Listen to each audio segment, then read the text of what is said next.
Encounters ఉండాలి కానీ public meeting చెప్పండి. ఒకటి కాంగ్రెస్ పార్టీ నిజంగా అంబేద్కర్ గారిని నమ్ముతుందా, విశ్వసిస్తుందా, అంబేద్కర్ గౌరవిస్తున్నదా?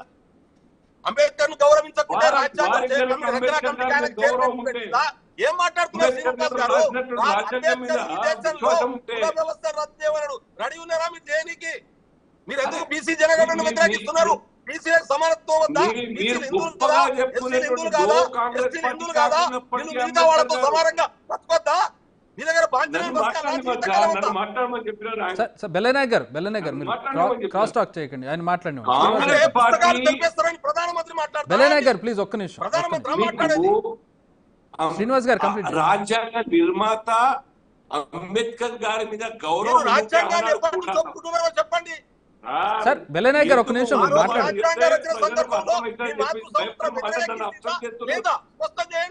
చెప్తా ఉన్నారు బెల్లనాయక్ గారు ఒక్క నిమిషం. మీరు కాంగ్రెస్ పార్టీని మీ సొత్తుగా దళితులకు సొత్తుగా అనుకున్న వాళ్ళు ఇవ్వాలని కూడా సార్. బెల్లనాయక్ గారు మీరు ఒక్క నిమిషం టైం ఇస్తే శ్రీనివాస్ గారు కంప్లీట్ చేశాక మీరు మాట్లాడొచ్చు. క్రాస్ టాక్ చేస్తే అర్థం ఉండదు. 2014 వరకు మీరే పాలించినారు కదా, మేం కాదు కదా. ఎందుకు పేదరికం ఈ దేశంలో? ఎందుకు దళితులంతా గిరిజనంతా కూడా పేదరికంలో మగ్గుతా ఉన్నారు? ఎందుకు ఇల్లు లేని వారిగా ఈ దేశంలో పేదలంతా దళితులు, ఎస్సీ, బీసీ అంతా, మైనారిటీస్ అందరూ ఉన్నారు? ఎందుకు 18,000 గ్రామాలకు ఆ గ్రామాలకు కరెంట్ లేకుండా ఈ దేశంలో ఎందుకున్నారు? సార్ 10 ఏళ్ళు మీరు అధికారంలో ఉన్నారు కదా. ఇప్పుడు మీరు 2 సార్లు 10 ఏళ్లలో అద్భుతాలు చేయొచ్చు సార్. మీరు ఇంకా కాంగ్రెస్ పార్టీ పాలన అద్భుతాలు చేష్టంగా ఉంటాయి. ఇలా ప్రపంచమంతా కూడా మెచ్చుకుంటా ఉన్నది. ఈ దేశంలో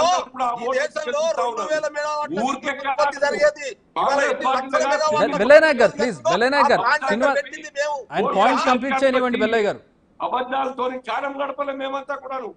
అబద్ధాలతో కాంగ్రెస్ పార్టీ ఇచ్చిన రిజర్వేషన్లు మీరుంటే నేను మమ్మల్ని అడిగినారుగా మీరు చట్టాలు ఏం చేసి మీరు వచ్చిన తర్వాత ఇప్పటిదాకా చట్టాలు మీరు చేసండి తప్పని ఒప్పుకుంటారు కదా. మేము ఎక్కడ కూడా రాజ్యాంగాన్ని ఇప్పటికి కూడా అమెండ్మెంట్ ద్వారా టచ్ చేయకుండా కాంగ్రెస్ పార్టీ హయాంలో రాజ్యాంగం రాయబడ్డది, కాంగ్రెస్ పార్టీ తెచ్చిన చట్టాన్ని మేము అమలు చేస్తున్నాం కదా. మీరు